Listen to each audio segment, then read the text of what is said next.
The decade of development has begun, and President David Granger continues to iterate that education will be accorded the highest priority during the next 10 years. 2019 has laid the path for education as the year brought monumental successes and growth in the sector. On this InfoHub in Depth, we take a look at some of the highlights in the education sector thus far. Are you ready to embark on a truly epic adventure to an undiscovered corner of South America, where some of the most spectacular natural attractions are unveiled within a beautifully diverse landscape?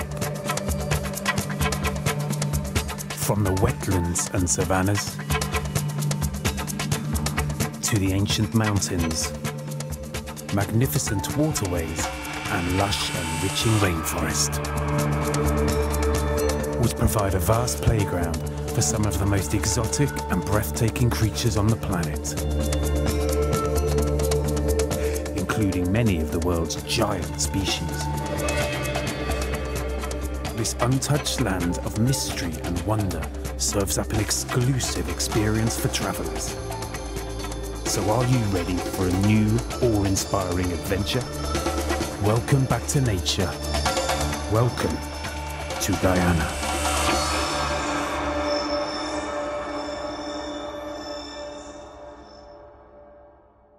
"2019 was one of the busiest years in education, with tens of thousands of students benefiting from new and enhanced learning environments, science labs, ICT hubs, IT labs, smart classrooms, curriculum reform, special education, math camps, and psychosocial mobile counseling units, among dozens of other initiatives.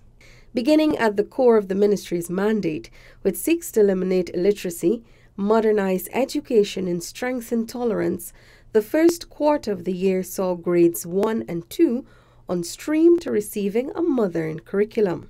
We cannot, in earnest, be trying to train children for the 21st century if we're using a curriculum that is 2 decades old to do that, because then you're not equipping children with modern skills for a world that they're going to be facing. Conita Walron-Lewis, project coordinator, Guyana Early Childhood Education Project, she highlighted the need to tailor the curriculum to suit the current global setting in order to adequately prepare learners. This reformation will impact the standard of education taught in schools, as is slated to benefit students from the nursery level up to grade 9. What we are endeavoring to do through this curriculum is to really put the student at the center of the learning. So we are adopting a more student-centered approach to education. So this means that the education experience will come alive more for children, because they're going to be thinking and learning through all of the different modalities through which children inherently think and learn. The reformed curriculum will facilitate the ministry's push for the development of science, technology, engineering, arts, mathematics, spirituality, STEMs in schools. The local education syllabus has not been reformed since 1976, and these steps taken are considered timely. 2 public school students, Graham's Hall primary student Dave Chowty and CV Noon's primary student Venetia Lal, copped the top spot at NGSA 2019. It became an emotionally charged atmosphere during the announcement of the NGSA results, as each student learned of their successful performance and ranking at the 2019 exam. I didn't expect this to happen, but I'm glad. First of all, I want to thank my Lord and Savior Jesus Christ for guiding me through this and giving me the wisdom. I also want to thank my teacher, Miss Edna Daniels, who really worked hard with us. Well, she really dedicated her time and energy into putting all of this into us, and I just want to thank her, and my parents, all the teachers of Graham's Hall Primary who supported me, and my fellow colleagues. Really excited. Well, I started in grade 4, I revised, my parents helped me, my teachers, I went to lessons. Achieving its highest pass rate in history, Guyana is truly on its way to becoming an education nation. An analysis of the 2019 results revealed that the overall pass rate at the general and technical proficiencies for grades 1 to 3 was 73. When compared to last year, where we had 69%, This, of course, is the best recorded performance we've done as a country. Minister of Education, Dr. the Honourable Nicolette Henry.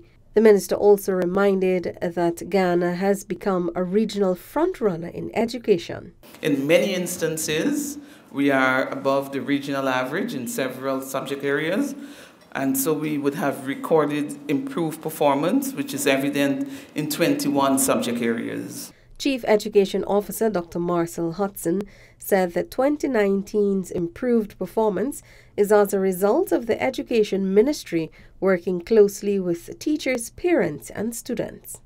The results point to signs of hope and the fact that we are on a developmental path, developmental trajectory.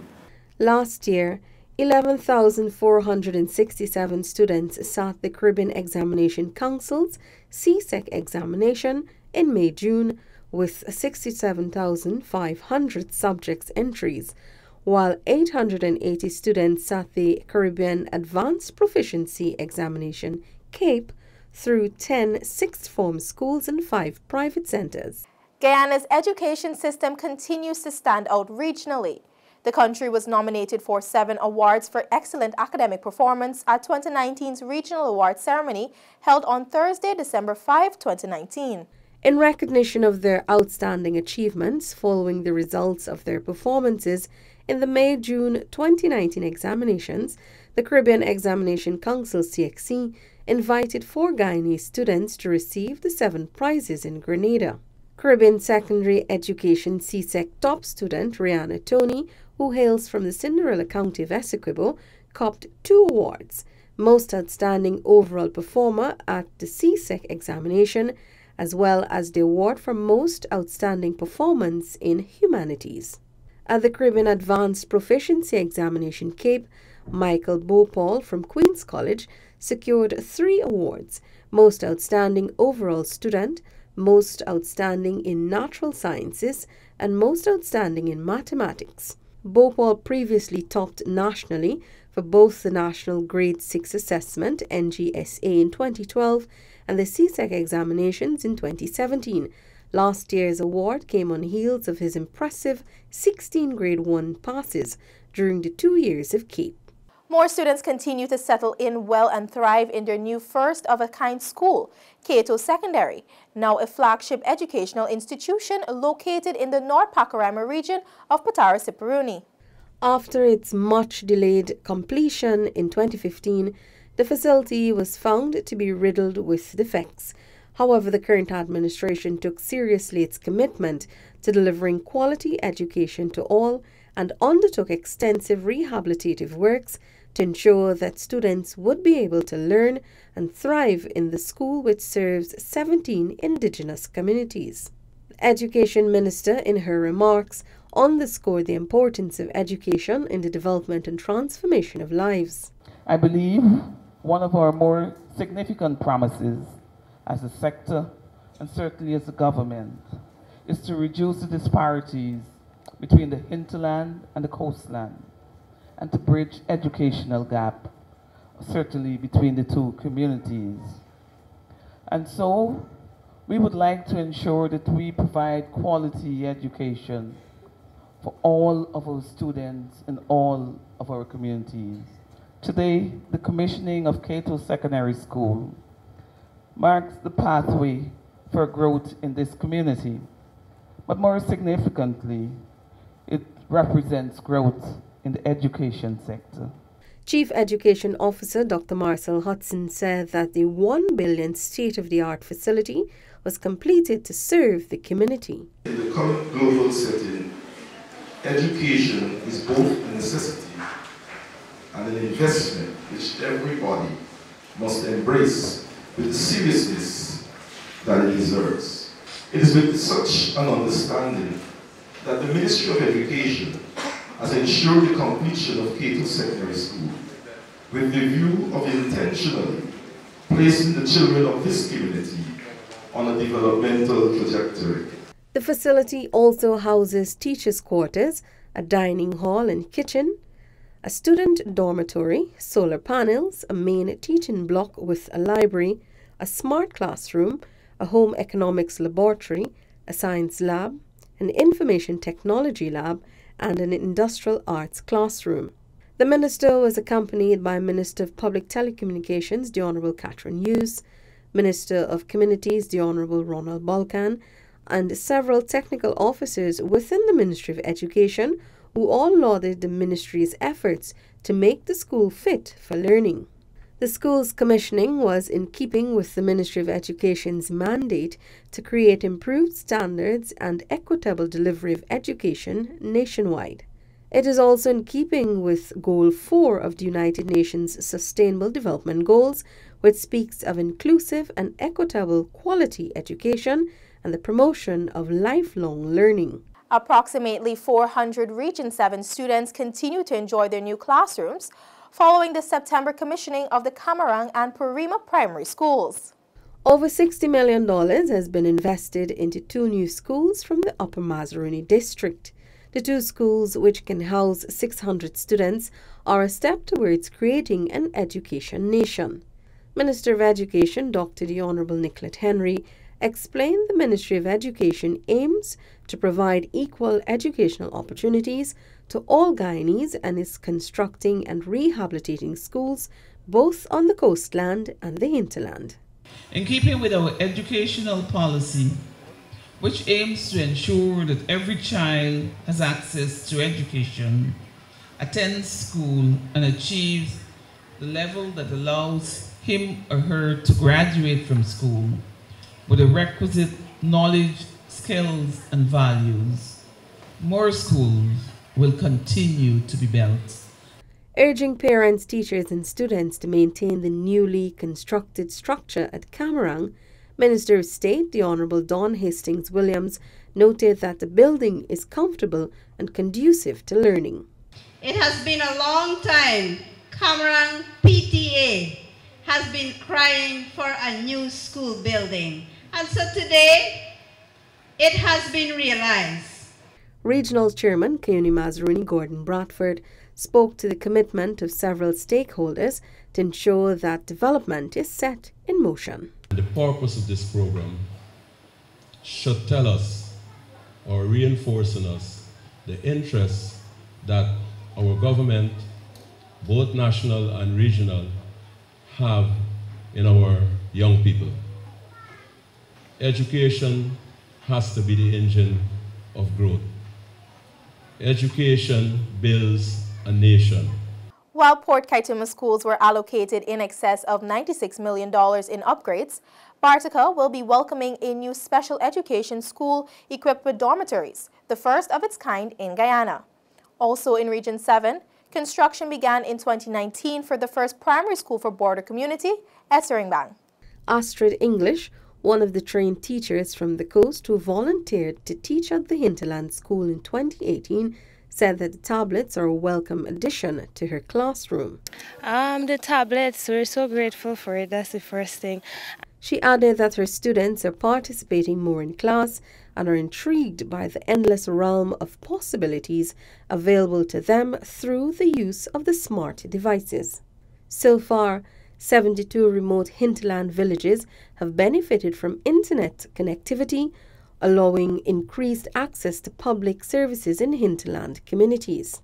Students of the Upper Takatu Upper Essequibo in 2019 became beneficiaries of a smart classroom located within the Lethem Learning Resource Center, a first for the community.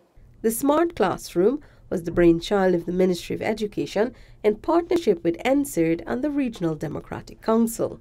We are working to ensure that we have 21st century teaching methods in our schools, and the Smart Classroom Initiative is an important component of technology-enabled learning. So what this will do, it will bridge the gap in some ways and certainly facilitate networking and communication with the coastland and the hinterland. Students of St. Ignatius Secondary School explained how it would benefit their region.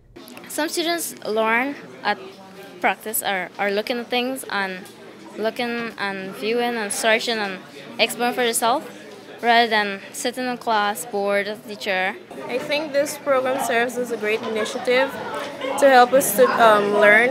I don't find it enjoyable just looking at the textbook all day, so this will be very nice.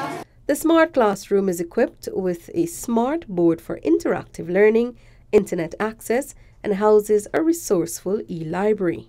In keeping with the government's push for the development of science, technology, engineering, arts, and mathematics in schools nationwide, the Ministry of Education last February commissioned 3 science laboratories in various schools across the East Burmese quarantine region.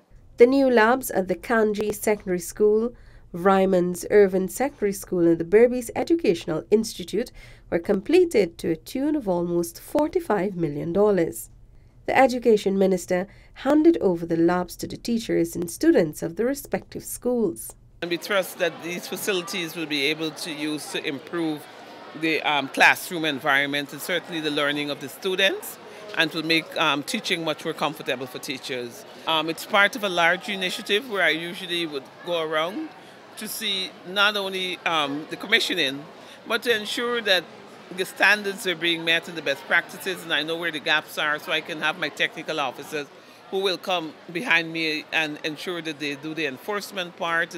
Before the commissioning of the labs, students at the Burmese Educational Institute were restricted to theoretical learning.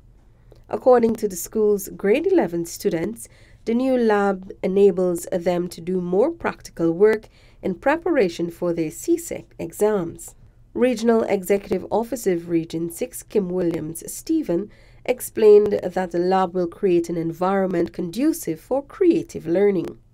Anything that adds value to the people, in particular the students, the education development of the children in East Burmese quarantine, we are happy to be a part of. We are indeed excited, and the students are ready to put it in good use. The labs are expected to provide an improved quality of education and foster educational development, critical thinking, and hands-on learning. Students and teachers of the Brigham Secondary School are now boasting about improvements to their science laboratory since the relocation of the secondary institution from Brigham to East La Penitence. Previously, the learning institution was facing a number of challenges. However, with a better upgraded facility, students are much more comfortable and are willing to work. According to one of the science teachers, Ansel Wilson, compared to the previous laboratory, the students are way more comfortable and are better focused on their lessons. This is a larger laboratory. It's more spacious. We have to accommodate more students. We have a little more equipment, more chemicals to conduct analysis, and the environment is healthy. It's not as stuffy as the old previous laboratory. The facility is equipped with microscopes, gas, petri dishes, adequate chemicals for experiments, stools, and several other science supplies and items which are available and can be utilized during teaching periods. It didn't have as many tables as we have now, probably like one main table or so. And the teachers were more clustered than they were now, so it wasn't more distributed. I can't remember there being a proper storage room, or at least a big storage room as there is now. Yeah, a lot more work can be done, because now you can be able to work at the front of the lab and have stuff in the back of the lab and won't have to bump into it or anything like that. A newly constructed tertiary Interland student dormitory in Liliendal caters for 120 students attending University of Guyana, the Sirapoto College of Education, the Government Technical Institute, among other tertiary institutions in and around Georgetown. Delivering feature address at the opening, President David Granger said that the dormitory demonstrates the government's commitment to improving educational opportunities for hinterland students. Government, through the Ministry of Indigenous Peoples Affairs, has done well to make this facility available today. It will ensure a more conducive environment for hinterland students attending the University of Guyana and other tertiary institutions.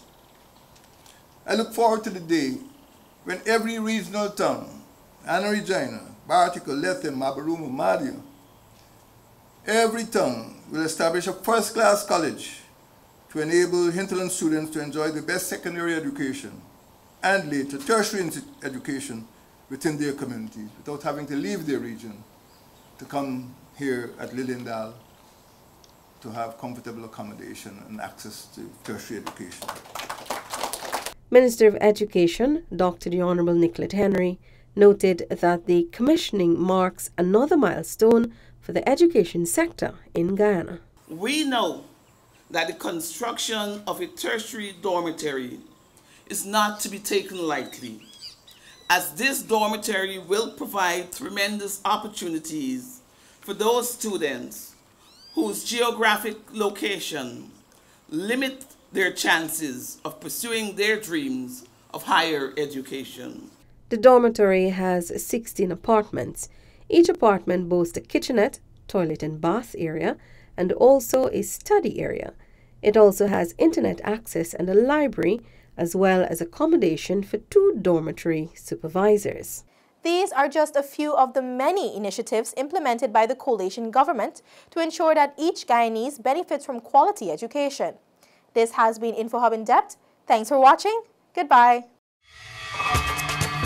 Are you ready to embark on a truly epic adventure to an undiscovered corner of South America, where some of the most spectacular natural attractions are unveiled within a beautifully diverse landscape?